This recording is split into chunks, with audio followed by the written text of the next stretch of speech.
Hello everyone, welcome to my spoiler talk for The Incredible Hulk.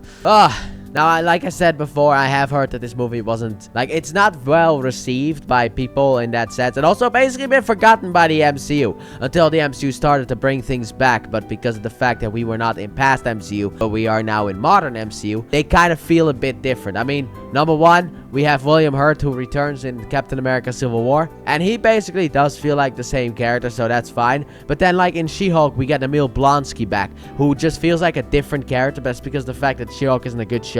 And also the fact that since The Incredible Hulk came out, Marvel has gone in a more comedic route. So, for better or for worse, you say it. In Ant-Man's case, it's for the better. But in the Hulk's case, it's for the worst. And also Thor. It's for the worst. I'm just gonna say that. But we start off this movie with the opening credits showing off the origin story, which also makes a lot of people go, wait, is this connected to the other Hulk movie? Now, I personally think that doing the opening credits, like the origin story, is really good.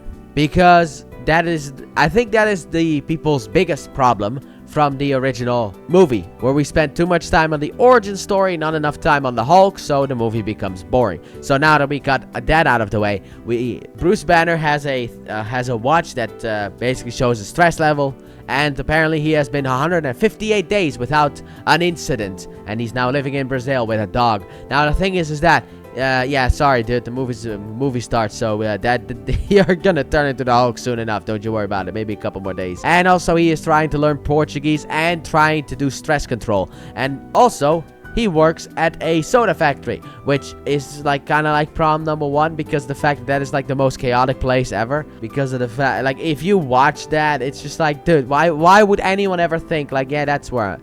I like to see it as a headcanon thing, where it's like, yeah, it was his only choice. He didn't have another option, sadly, no. That's how I like to see it in headcanon. Anyway, he's also over the computer communicating with a guy named Mr. Blue, who we later find out is Stern, about a cure for the Hulk. But in that soda factory, he is working there, delivering stuff, and then has maybe a romantic connection with this girl, but maybe not, because Betty Ross still exists. So he gets called up in order to fix something, a conveyor belt, so he goes and fixes that, but accidentally cuts himself, and we have blood that falls down. And now here we have a wee little bit of an issue. So he runs downstairs in order to check it. He pushes the bottles out of the way. He sees the fact that it looks like it didn't hit any of the bottles. However, one of the bottles that he pushed away has blood on it. It's like, how did you not catch that? Oh my god. It is so weird. Anyway, that bottle goes to Stan Lee and kills him. R.I.P. the boy. And that also puts the military on the Hulk location. However, he gets an email from Mr. Blue with a package as well. It's like, hey, try this as a cure. So he tries it, looks to be working, and then basically Hulk comes out. It's like, crap. But not really. He just takes a little bit of his blood, but his blood full on become gamma. So basically the Hulk comes out. But now that the military knows where the Hulk is, they need to get a team together. So we have Emil Blonsky here as well, who is, who's gonna be the main villain of the movie, at least the final bad guy. And basically, he enters, he's ready for the fight. They all head over to Brazil. And at that point as well, we have a girl who got arrested. Well, not necessarily. I mean, he was basically just keeping the bully was basically keeping her, being like, go out with me, mama. I don't know how bullies talk, okay? I don't know. But, of course, Bruce Banner being the good guy, he tries to help her, and they'll come back into the story later. That's why I mentioned them, otherwise I wouldn't have mentioned them at all. But he later on gets an email from Mr. Blue, who has a promising cure. However, he needs more data. So, Bruce Banner needs to go home, because home is where the data is. However, the military has now entered Brazil, and they're basically just trying to silently sneak up on Bruce Banner, which they use like a camera under the door in order to look, and then the dog grabs it, which I thought was funny. But then they just blow open the door. I'm like, really?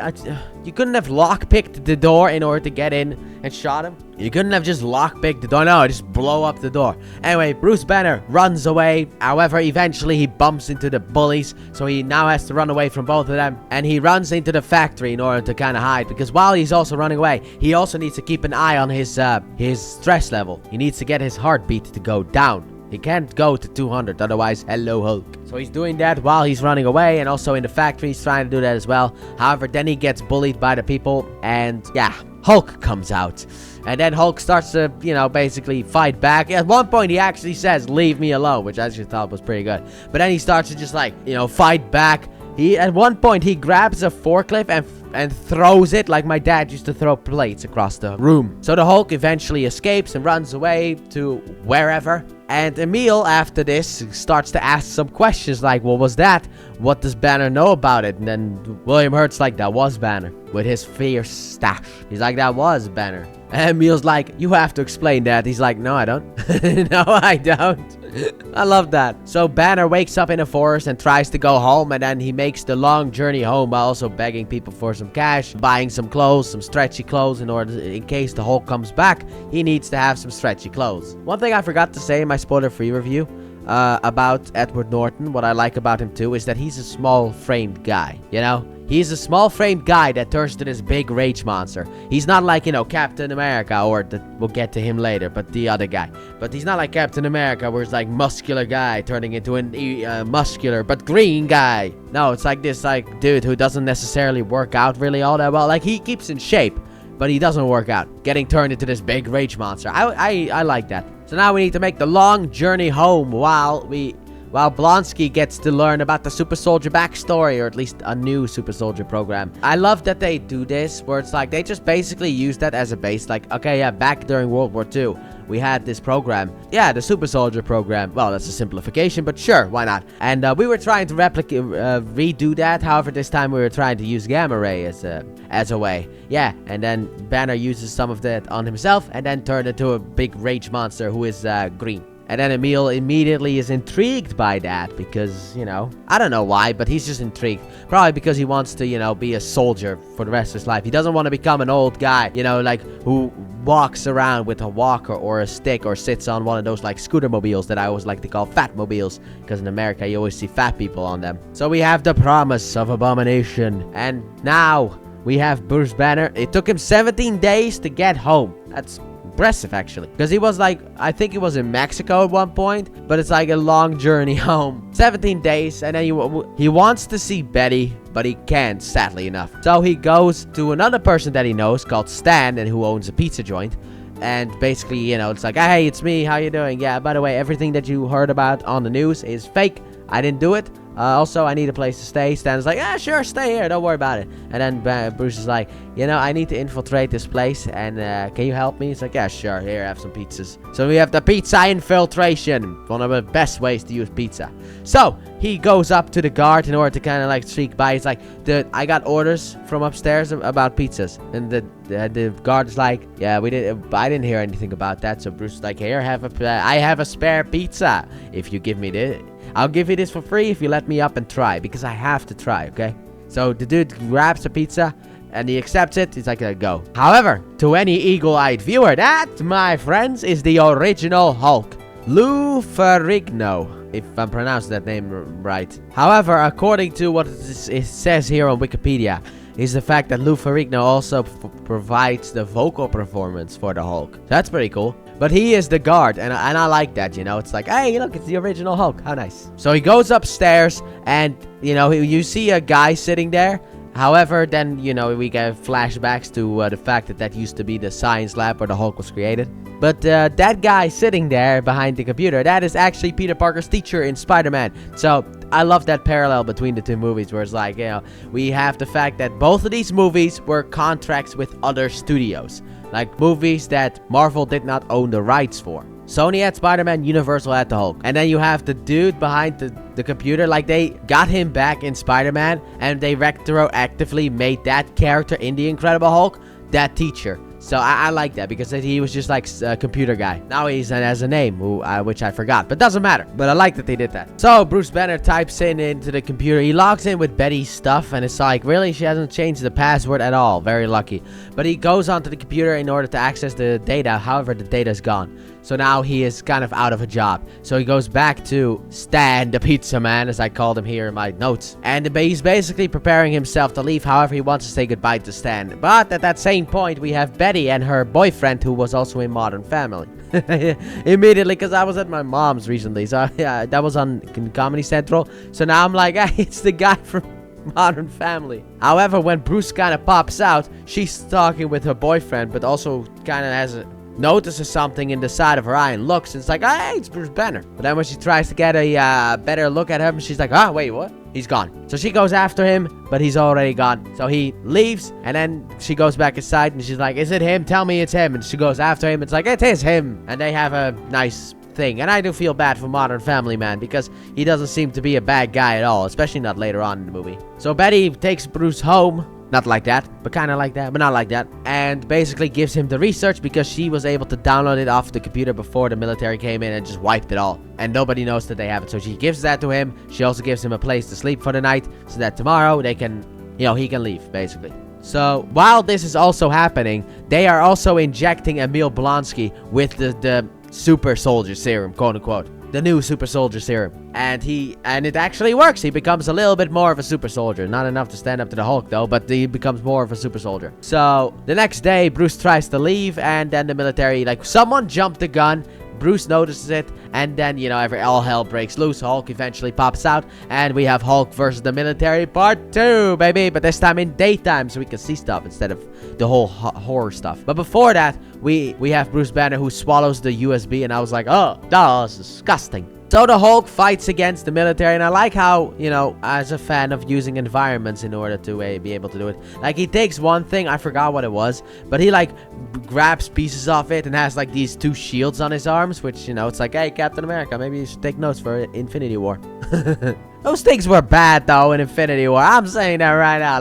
That is not the shields that he should have had. But he's got, these 2 pieces. However, later on, then they have, Emil Blonsky actually is able to keep up with the Hulk, be able to dodge him, and then lures him to this place, and he got these 2 jeeps that, or basically, these 2 trucks that come out and just have these sonic cannons, so they start shooting sonic waves at the Hulk in order to stop him. However, but then Betty is like, no! But, no, beforehand, I'm going all over the place, but trust me, this is why we have spoiler talk. But beforehand, we have Betty, who basically goes to her dad, and this is what I meant, where it was kind of whispering, and then she's like, Dad! It's like, oh my god. But he gets out, he's like, hey, this is a dangerous monster, okay? Done. She's now with the military, so when the Hulk is being attacked, she wants to go and help Bruce, because she loves Bruce. And she runs over there, and you got 2 military guys following her, and I like how she elbows one of them in the face. However, the other guy tackles her, and it's like, you do not hurt my woman. So the Hulk gets superpowers again, and he uses the 2 pieces that he has in order to be able to slice the trucks in half in order to stop that stuff. However, there's also a gunship on the way. So we have Betty and Hulk, and, basically, she tries to get Bruce to kind of come out. But then we have the gunship that comes in, and, Ross isn't looking, so he's just like, fire on him. So the gunship comes in, fires on the Hulk. However, Betty is there. So the Hulk tries to protect her. He uses his body as a shield, and the Ross immediately stop firing! But they don't stop firing, so the Hulk uses the other piece that he has in order to be able to just cut through the chopper.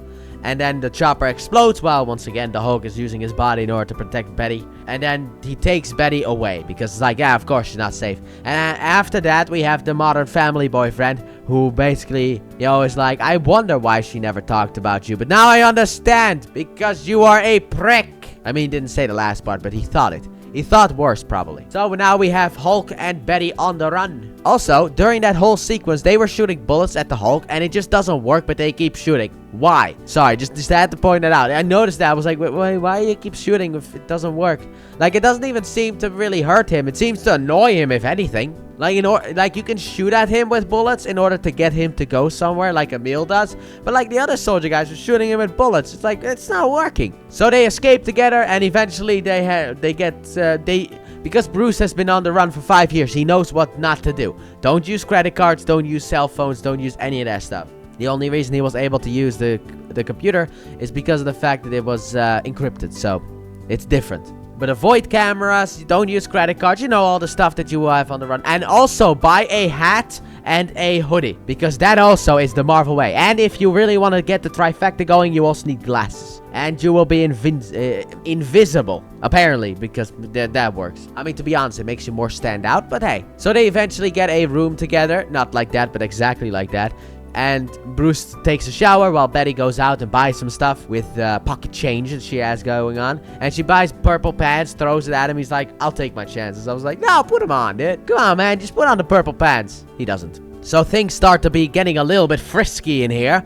And they are about to, rock each other's worlds. However, the problem is the fact that makes his heartbeat go up. And I will say this right now. This scene didn't need to be in the movie. No one needs to imagine a Hulk sausage on screen, okay? Nobody needs to have that image in their brain. Like, well, why? Well, I know it's like, oh, hey, romance, so that kind of was part of it. But we don't really need that. They can just kiss and have... That's it. That's it. Anyway, now we all figure out that what we need to do is we need to meet with Mr. Blue. So that's the next mission. We go over to meet Mr. Blue, who is Samuel Stern, who works at the... I don't know where. I don't know. So we go over to meet him. Betty Ross walks up and says, hey, Mr. Stern. It's like, yes, I have someone that you would like to meet you. And then Bruce walks up and is like, Mr. Blue, it's Mr. Green. So they go back and it's like, yeah, okay, I have potentially found a cure for the Hulk, but I don't know if I have found a cure, okay? It's like, but maybe I've found a cure. However, the problem is, in order to cure this, what you need is you need to be in Hulk form for me to cure you. So he lies down, gets strapped down, and then basically gets shocked in order for the Hulk to come out so that they can then administer. However, Stern is very fascinated by the Hulk's being, like, coming out. Also, I forgot to say this. On the way over to meet Stern, they get into a cab, and it's like this crazy cab driver, so they eventually get out of the cab. It's like, are you out of your mind? It's like... And then Bruce is like, hey, I got some anger tips for you. Shut it! So the Hulk comes out, and because of the fact that dude's frozen, Betty jumps on top of the Hulk. Not like that. And basically he's like, Stern, do your thing! I'll try to calm him down. Oh, Bruce, you're in there. No, you're in there. And then he hits the things, and then he kicks something, and then the cure seems to work. The Hulk goes away. Perfectly fine. And then while they're all discussing about the cure and stuff like that, he talks about the test subjects. So now we learn that from Bruce's blood, he has synthesized more blood, and he wants to use that in order to make cure. Now, if you watch my Agent Carter Season 1 spoiler talk, I talked about this. Because Howard Stark wanted to use Captain America's blood in order to make, vaccines and stuff like that. And Peggy was like, oh, you can't do that because the fact that he makes money off that. That could have been the cure for all the illnesses ever. However, this is gamma radiation. It's different. I see this as different. I'm now on the Hulk side where it's like, no. Or Banner side where it's like, no. We need to destroy all this stuff. However, the problem is, the military has figured out who Stern is because of the fact that Bruce sent an email. So the military has arrived at the worst time. So while Bruce is talking to Stern and telling him that the military is just out of their minds, Stern doesn't really believe him. He's like, I'm not really for the government either, but come on, you're exaggerating. He gets, Bruce gets tranquilized in the back. And it's like, well, maybe he's not out of his mind. Then Emil gets in there because Emil... Alright, I forgot this. But at the end of the first fight, Emil gets kicked. However, because of the super soldier stuff, he was able to heal. So now he got more super soldier stuff. And because of his power obsession that he has now, he walks up to Bruce and is like, come on. Because it's more about like him. He just wants to be the best. That's kind of what it feels like. So he's like, come on, bring it out. No, don't take him away from me. But the Hulk is gone. So Bruce gets captured. Emil stays behind with a female military person who asks questions about like if they can replicate the Hulk and stuff like that. And Stern is like, no, not really. I mean, I don't have enough in order to be able to replicate it. However, then you have Emil who just hits the woman out of the way. And what an annoying bitch, isn't she? And this is like, why are you always hitting people? And then he basically threatens Stern in order to turn him into a Hulk. And Stern reluctantly agrees. So he does that, turns him into a Hulk. He's all amazed, but also scared and terrified out of his mind. And then Abomination pushes him. And then he gets a wound on his head. And also there's a opening in the canister of Hulk blood. So Hulk blood starts to drip into his head. And we have Leader, potentially setting up a sequel that will never come. First, Marvel has to ruin the Hulk so that they can make that sequel. However, now we have Abomination out. While Ross has Banner in custody, Abomination is basically destroying everything. So they get a call about that, and Ross is like, what, you must have been mistaken, because we have the Hulk. So they go over there in order to check it out, and they see Abomination right there. And Bruce is like, dude, you gotta send me in there. I'm the only one who can stop him. However, we don't know if the cure works. So Bruce jumps from the or falls out of the helicopter, and it's kind of like in Thor Ragnarok. However, it's not necessarily treated as a joke, even though it's kind of treated as a joke. I don't know. He falls, he tries to get the Hulk out, and he's like, oh, and then he falls down and hits the floor, which, you know, could be funny, could not be funny. I don't know, but like, they did that again in Ragnarok, but they kind of ruined it. Ragnarok has not stood the test of time. I'm not going to be nice to that movie. I don't hate it, but I'm not going to be nice to that movie. But when he's on the ground, the Hulk does activate. So the Hulk pops out, and now we have Hulk versus Abomination, and it's at nighttime in Harlem. What does Harlem have with, like, superpowered people fighting? I mean, it's Hulk, Luke Cage. What is this? So we have Hulk versus Abomination, with the Hulk not really being able to stand up against the Abomination, and my guess is that is because of the fact that the Abomination also has the super soldier stuff. Like, he has the Hulk blood and the stuff that was already put inside of him combined together, so that makes him stronger than the Hulk. So he fights. They basically go through the whole of Harlem, while also the military are helping the Hulk. It's like, shoot! They're like, help that one. Which one? The green one. What do you think I'm talking about? So they all fight against Abomination. However, eventually the helicopter, because they're in a helicopter, that crashes onto a building, and gasoline is leaking from the helicopter. Also, nice thing that I noticed, that we got a cameo from Blackout from Live Action Transformers movies, because he's the same chopper. I noticed that, because it's like, hey, that's a Blackout chopper. But we have gasoline pouring out, and we got sparks being created by the propellers. So sparks and gasoline equals boom. So right before the boom can happen, Hulk pushes Abomination away and claps and stops it. But he eventually takes down Abomination by going Hulk smash. He stops Abomination, and the day is saved. And afterwards, he runs away again. See you in the Avengers. And that's basically the end of the movie. Afterwards, I think Betty sends him something, which he then sends it back. But that's it, basically. That's the movie. And the movie ends with Tony coming in to talk to Ross. But that is more for a one-shot than for this. So that's the movie. And overall, I absolutely very much enjoyed it. I don't think it's perfect. It could have probably gone with another rewrite, maybe, in order to tighten things up. But overall, I thought the movie was great. So, let me know your spoilery thoughts down below. What is your favorite scene? What is your least favorite scene? Comment it down below. I don't really care. This is a spoiler. Go spoilery as much as you want. But with that being said, we guys have enjoyed. And if you did, please like button, subscribe if you're new, if you've done so already, turn on notifications, and don't forget to check out my Let's Play channel. Link in the description and at the end of the video. And I guess I'll be seeing you guys next time when we look at Thor, the God of Thunder. Or hammers. Bye!